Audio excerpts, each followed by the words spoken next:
তুমি চুপ করে থেকো না ঠাকুর, তুমি কথা কও। হ্যাঁ হ্যাঁ হ্যাঁ হ্যাঁ, একটা কথা কি জানো, ওই ওই শরীর মন সব দিয়ে দিলেও ওই একটা জিনিস মাকে দিতে পারিনি। মাকে বলতে পারিনি, মা মা এই নে তোর সত্য, এই নে তোর মিথ্যে। ওই ওই একটা জিনিস, ওই একটা সত্যকে তো রাখতেই হবে গো। মা মা আমার কিছুই নেই, আমি সব তোর পায়ে অর্পণ করে দিয়েছি। ওই ওই একটা সত্য যদি আগলে না রাখি, তাহলে তাহলে আমার বলতে আর কি থাকে বলো তো? বুঝলে তো, বুঝলে কেমন বোধ আমার? মানুষ তুমি? নই কেন গো? এই তো চোখ কান নাক মুখ হাত। থাক, তুমি দেবতা। এই দেখো আবার সেই সব কথা। অমনি অমনি অত বড় বড় মাপের পণ্ডিতেরা তোমাকে অবতার মেনেছে, কোনো ভুল নেই, তুমি সত্যি ঈশ্বরের অবতার। সে যাকগে, ওসব কথা থাক। হ্যাঁ গো, বেলা তো গড়িয়ে এলো, আমাকে এবার মন্দিরে ফিরতে হবে গো। তোমাকে ধরে রাখি এমন ক্ষমতা আমার কোথায়? এই দেখো আবার অভিমানের কথা বলে। ও যাক, ওসব কথা থাক, কাজের কথা বলি। ওই আমাদের ওই সেজে জামাইবাবু আছে না, আরে ওই যে মথুরানাথ বাবু, মায়ের মন্দিরে অন্নমেরু ব্রত করবেন, তো সেখানে তোমাকে নিয়ে যেতে বলেছে। সেখানে অনেক বড় বড় সব পণ্ডিতরা আসবে, পণ্ডিত সভাও হবে। দেখা গা তুমি সেখানে যাবে নাকি?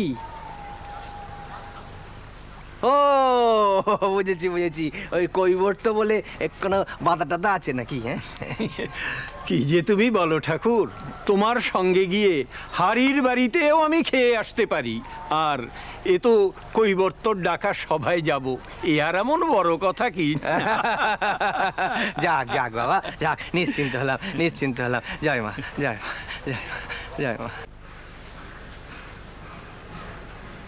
তা সব শুনে টুনে শেষটাতে কি বললেন? কি বলবেন? মানে তোকে দেখে তার কি মনে হলো? সে আমি কি করে বলবো? আমাকে কি ভাবলেন, আমাকে কি দেখলেন, সে কি আমাকে উনি বলবেন নাকি? এমন সব কথা বলো না তোমরা। তবে হ্যাঁ, তোমরা যেমন আমাকে ওই পাগল ছাগল বলো না, উনি সেরকম নিশ্চয়ই ভাবেননি। কি করে বুঝলি? আমি মানুষের মন পড়তে পারি গো, মন পড়তে পারি।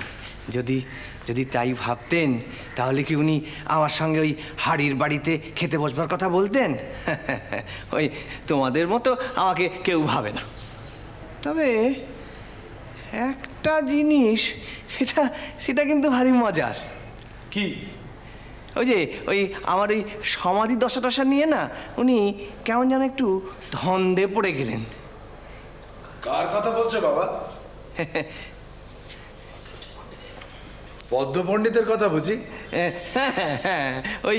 ওই আমাকে সব আমার কথা জিজ্ঞেস করছিলেন, তো ওই শাস্ত্রে যেসব লেখা আছে না আধ্যাত্মিক অবস্থার কথা, তার সঙ্গে উনি মেলাতে চাইছিলেন, বুঝেছো, মেলাতে চাইছিলেন। কিন্তু ওই লেখা কথার সঙ্গে আমার তো অনেক কিছু মেল হয় না, তাই না? অবিশ্বাস করলেন? এই রাম, এই কি বলছো কি তুমি? উনি তেমন মাপের মানুষই নন। তবে ওই কেমন যেন একটু ঝুলে রইলেন। ওই তো, তার মানেই তো। তোমার খুব খারাপ ব্যাপার জানো, তুমি বড্ড লোককে অবিশ্বাস করো।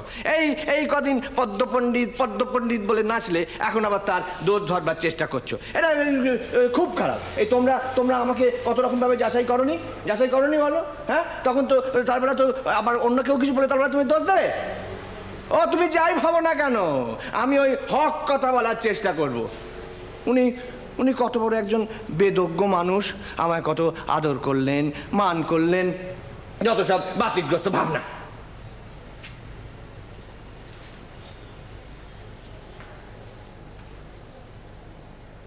কি গো,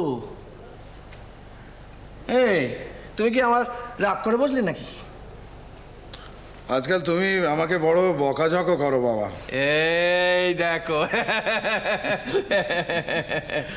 আসলে কি জানো বাবা, আমি তো আমার 5 থেকে 5 আনা সব তোমার পায়ে দিয়ে বসে আছি। কেউ একটু কম দিলে না ভারী গায়ে লাগে। কি ভাবো, কি ভাবো? লোকে তোমাকে ওই বোকা বাঁদর গোছের কিছু ভাববে না, এটা তাই না? এটা এটা খুব খারাপ, জানো, খুব খারাপ। যাও, লোকে কি বলবে সেই ভাবনা নিয়ে যদি তুমি চলো, তাহলে সেটাকে বলে দোচালা দশা। ওতে ভারী কষ্ট হয়, জানো, ভারী কষ্ট হয়। যা সত্য বলে জানবে তাই করবে, তা যে যা খুশি ভাবুক না কেন, যা খুশি ভাবুক। ঠিক ধরেছো বাবা, সব সময় কেমন যেন আধখানা মন নিয়ে চলি। তবে আধখানা মন নিয়ে 16 আনা কাজ করলে কতটুকু হয়? 8 আনা। ওই যে হঠাৎ করে তোমার মনে হলো যে পদ্মপণ্ডিত তোমাকে দর দিল কি না দিল, মানে পদ্মপণ্ডিত আমাকে দর দিল কি দিল না, এই তাহলে কি হলো? তখনই কি হলো? তুমি যে দরটা দিলে সেইটা নড়ে গেল। হ্যাঁ, পাপ নিও না বাবা, হাজার হলেও মানুষ তো। জানো তো, একেই বলে দেশ বুদ্ধি। আমার বাবু ওই সব আমি ধার ধারি না, আমার সব কিচ্ছু আসে যায় না। আমার যখন যেটা করবার আমি সেটা করব, যখন যেখানে যাবার আমি সেখানে যাব, আর যেখানে আমি যাব না বা যেখানে আমি খাবো না সেখানে তাকে ছোঁয়া তো দূরের কথা, তার দিকে আমি তাকিয়েই দেখব না। জানো তো, একেই বলে সত্যনিষ্ঠা। যার সত্যনিষ্ঠা আছে, সত্যের ভগবান তার কাছে আসে গো, তার কাছে আসে। মা তার কোনো কথা মিথ্যে হতে দেয় না গো, মিথ্যে হতে দেয় না, মিথ্যে হতে দেয় না।